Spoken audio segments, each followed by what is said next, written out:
Need to fart now. There we go. So I stood up there and I just lifted up my top and tore off my bra and my bosoms, which are large and friendly, and I just gave them to them, and it made them happy. Just bumped the mic with my face, not with my breast.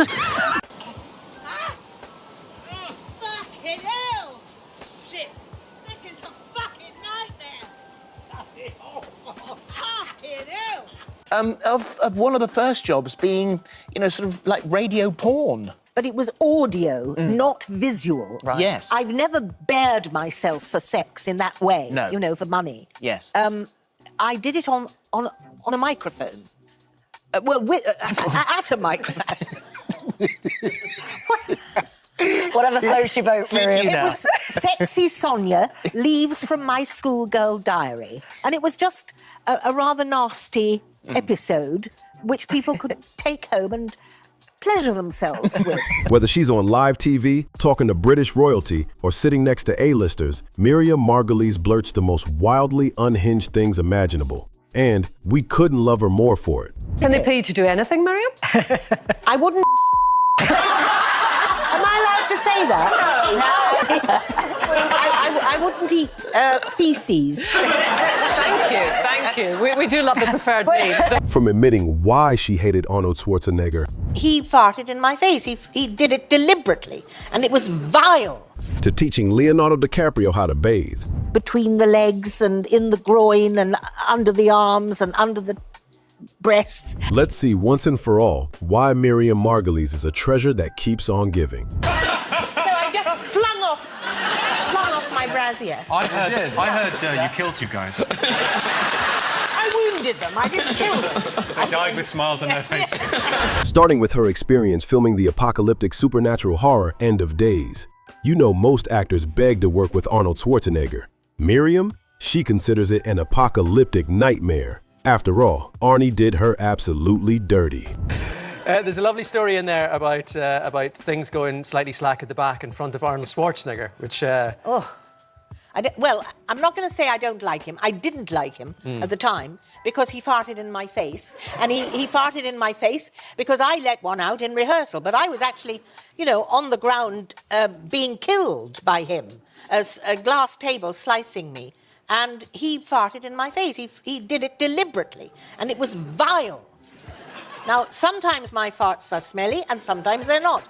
You never know in advance. You just hope they come alone. And they usually do. But I thought it was mean of him because he was in a position of power and he shouldn't have done it. No, he shouldn't have done it.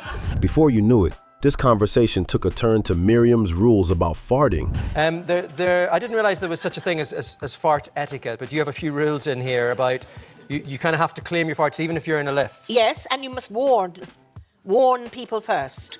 Okay. And if you're in the lift and it happens, you admit it. But what happens when everybody goes out and then you fart in the lift and then you come to another floor and the door opens and people are coming in? You have to say, it was me. You have to say, I mean, I know I'm the only person in the lift and it was me. But I think it helps because otherwise there's a sort of uneasiness everywhere. Yes. No, I know what you're saying. And what's the signal to let people know, or do you just... You just say, I just farted. Okay. Because after the injustice done to her by Arnie, why the heck not? I don't know how, but somehow we're neck deep in farting right at the beginning. So while we're here, prepare to watch Miriam terrify Stanley Tucci and Jimmy Carr with her wind-breaking skills. I'm a bit of a fright because I farted just before I came on the stage.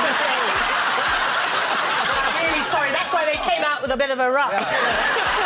Couldn't wait to get out of there. Did you do... A lesser performer would have kept that to herself. But that was just Miriam warming up. It didn't take long for her to reveal her true self. And oh Lord, it was so much for Stanley Tucci that the man almost walked off the set. What is that? I'm nervous of asking you this. But what... No, please don't be. Okay. Because I will answer. I know, that's what makes me nervous. What's your question? Okay. What is the story about you meeting an American man in Cambridge? When I was a student. Yes. Yeah. That was before I was a lesbian. I was just, I was sorting myself out. The bike, and we stopped at the traffic lights. And I looked to the left or the right, whatever it was, and there was a car, an open car with an American soldier inside. And something crazy took hold of me then. You know that feeling. I've got it right now. And I said, would you like to follow me to my college and I'll suck you off?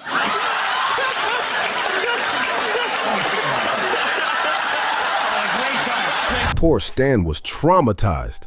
Don't you worry, though. Miriam's got more from where that came from, and Daniel Radcliffe was not ready for it. After all, he was just a wee bit kid in Harry Potter, where he probably saw Miriam as his grandma or something. However, let's just say things changed since they last met again. Us talking backstage, if that's what you call that funny little grubby area. And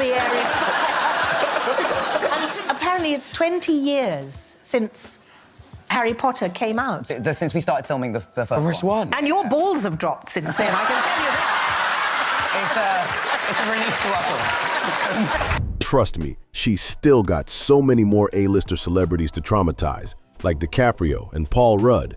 But before we torch those egos, we need to talk about actual royalty. With her being an absolute legend in the UK, it was only a matter of time before she brushed shoulders with the royal family.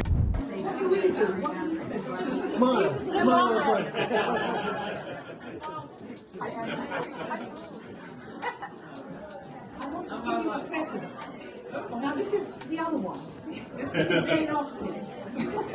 I'm ready. I'm enjoying it. And Your Majesty, yes, somebody I live Cambridge with, and she's a specialist.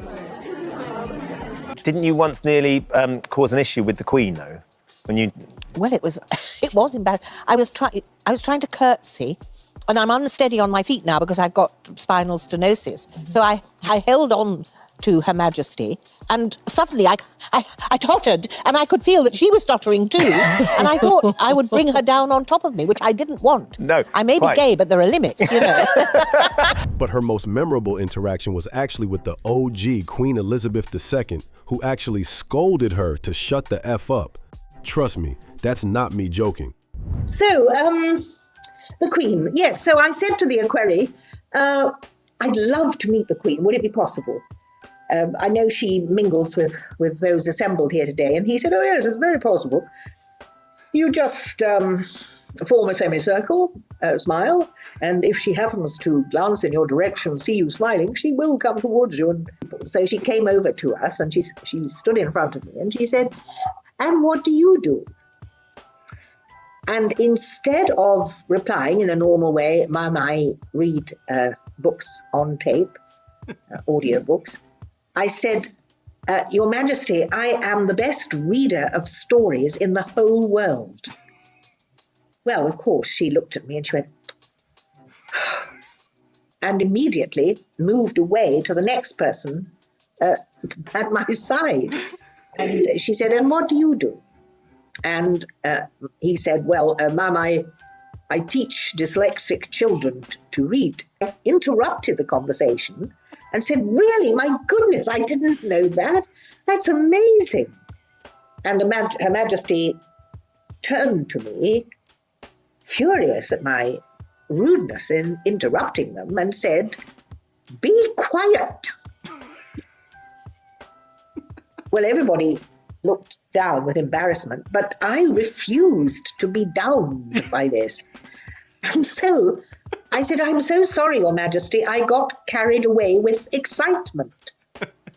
And she thought, oh, God. And you could see that. And anyway, it really happened, and I'm slightly embarrassed by it, but that is... Has she invited you back ever since? Never. Honestly, her loss, because who could refuse Miriam's company? Unless she's airing your dirty laundry in public, huh, DiCaprio?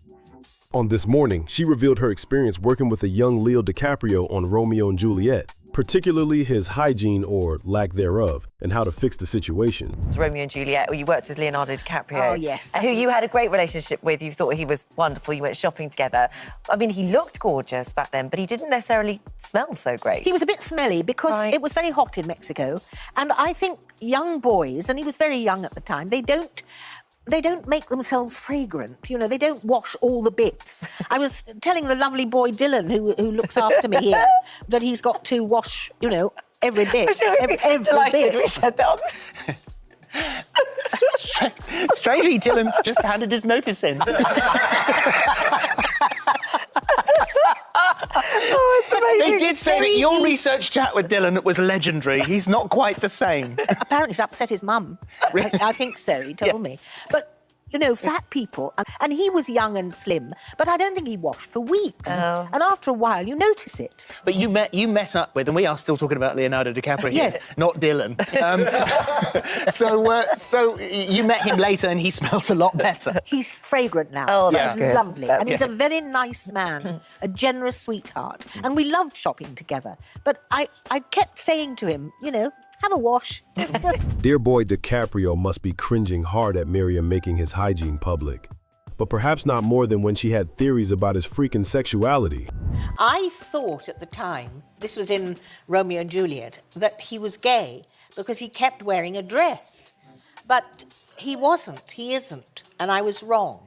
So I can be wrong. I swear this woman has the best stories from behind the screen. Each is more hysterical than the next, like the time she shot The Age of Innocence with Martin Scorsese and gave the crew something. Stuff of dreams or nightmares. Honestly, you decide. Worked with great Martin Scorsese. Your fashion sense didn't cheer up the crew, but you did cheer up the crew. Well, this is a story. It's a true story. You know Martin Scorsese, I do. of course. Yes. Well, I was in a film that he was directing called The Age of Innocence. A very good movie, by the Yes, way. it I hope was. you thought so. Yes. And Australian, all right. good. And before it started, you have to go in a sort of costume parade, and everybody looks at you to see if the costume fits. Hundreds of people, and I was the very last person. And when I got in the room, I could see they were just exhausted. The whole crew, they were slumped, they were tired, they were fed up. And I thought, I've got to do something to cheer them up. Because when you see people in that state and you know you're going to be working with them, and I thought, I know what I can do. And so I stood up there and I just lifted up my top and tore off my bra and my bosoms, which are large and friendly. And I just gave them to them. And it made them happy. You'll never hear Martin admitting to witnessing that sight. But you know who did admit? Stephen Fry. Because as it turns out, this is not the first time Miriam pulled this stunt. I've seen them because... You've seen my bosom? Yes, do you remember when we were shooting Cold Comfort Farm, the John Schlesinger movie, you got stung on one of them by a bee. When we were doing that scene outside, do you remember that? I do remember that. And you just took them out and said, "Look!" And I said to John Schlesinger, because I said, "Did you see Miriam just took her breasts out?" He said, "No, but I heard them hit the ground." Hold on though, Stephen. You are in for an eye-opener in just a second. Like many crazy things she has said on Graham Norton's scandalous red couch, this next one is about her getting arrested for a traffic violation. But if you haven't figured it out by now, there has to be a shocking twist. One that scarred fellow guests Paul Rudd and Stephen Fry for life. I was taken in a police car to Bow Street Police Station. And there I was arraigned. And when she locked the door, she went out for a bit, I took all my clothes off immediately. Well, you would, you know, if you know you're going to be examined. And she came back in and she said, "You've been here before." I said, "I have not been here before." She said, "Yes, you have. How did you know to take your clothes off?" And I said, "Well, I know you're going to examine me, aren't you? They called you matron, so I knew something was afoot." So she said, "Anyway, bend down or lie on the couch or something," and she examined me, my front body and my back body. And, of course, they thought I wouldn't like it. I don't know how long that recovery will take, but there is one handsome hunk who is down bad for Miss Margolyes. This is none other than Alexander Skarsgård. To him, she's the one who got away, and he told her. Alexander revealed he had met Miriam before, but she didn't remember. And guys, that's how we went down a rabbit hole that became one of the best moments in pop culture. So, the Queen. Yes, so I said to the equerry, I'd love to meet the Queen. Would it be possible? I know she mingles with those assembled here today. And he said, oh, yes, it's very possible. You just form a semicircle, smile, and if she happens to glance in your direction, see you smiling, she will come towards you and have a conversation. So I thought, right, I'll do that. Now, as I say always, it's not easy to form a semicircle when you're on your own. So I gathered a couple of other people, and we formed a semicircle, and we pasted a smile, an absolutely intense, glowing smile on our faces, and looked towards where we saw the Queen was standing with some people, and she happened to turn around, and she happened to see this group of painfully smiling people. So she came over to us, and she stood in front of me, and she said, "And what do you do?" And instead of replying in a normal way, Mum, I read books on tape, audiobooks, I said, Your Majesty, I am the best reader of stories in the whole world. Potty mouth or not, one thing you gotta give her credit for is that her speech is absolutely posh and proper. You will never hear Miriam use slang or wrong vocabulary. Not only that, she won't let anyone else massacre it as well, even if it's notorious rapper Will.i.am proving she doesn't care how many platinum records you have. I say, why don't we use Dirty Dancing? And then he replies, that's crazy, we can't use Dirty Dancing. I was like, but that's the whole point.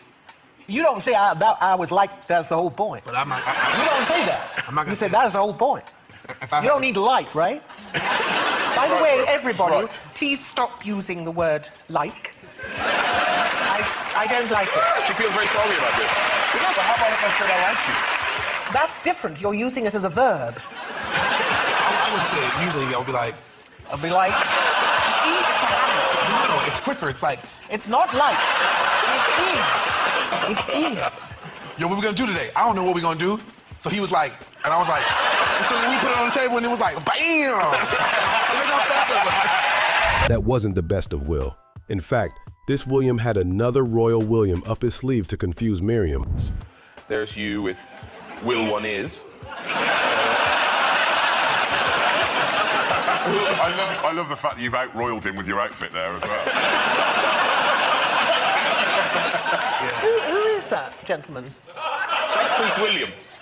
It never is. Miriam. Not really Prince William. Yes, not the black one. No, the black one's you. I know.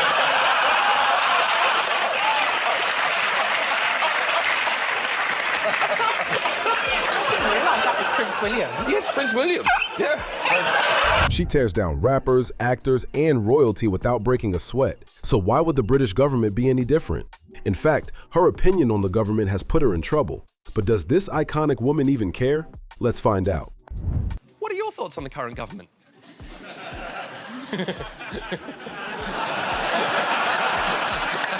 Last time I was on this show. Yes. And I said what I thought. And I was reported to Ofcom.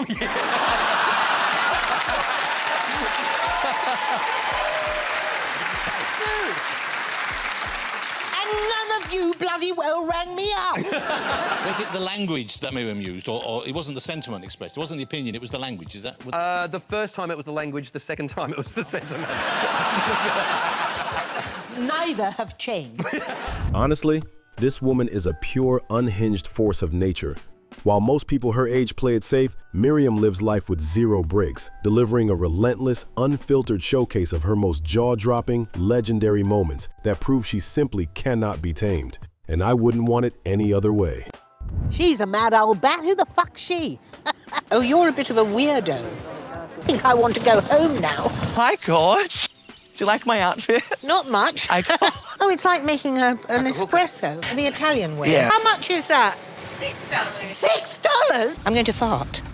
I'm lazy. I don't exercise. Fruit plate, which is melon and melon, is a bit like same-sex marriage.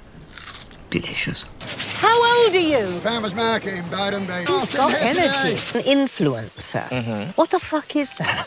How seldom people actually touch themselves. Thank you, boys. I haven't had a man behind me like that for years. Don't you fucking dare. Children, terrifying. Don't understand why there's hair in one place and not in another. You're a lot shorter than what I expected. I am a lot shorter than what I expected. And if you can do something to make somebody happy, for fuck's sake, do it.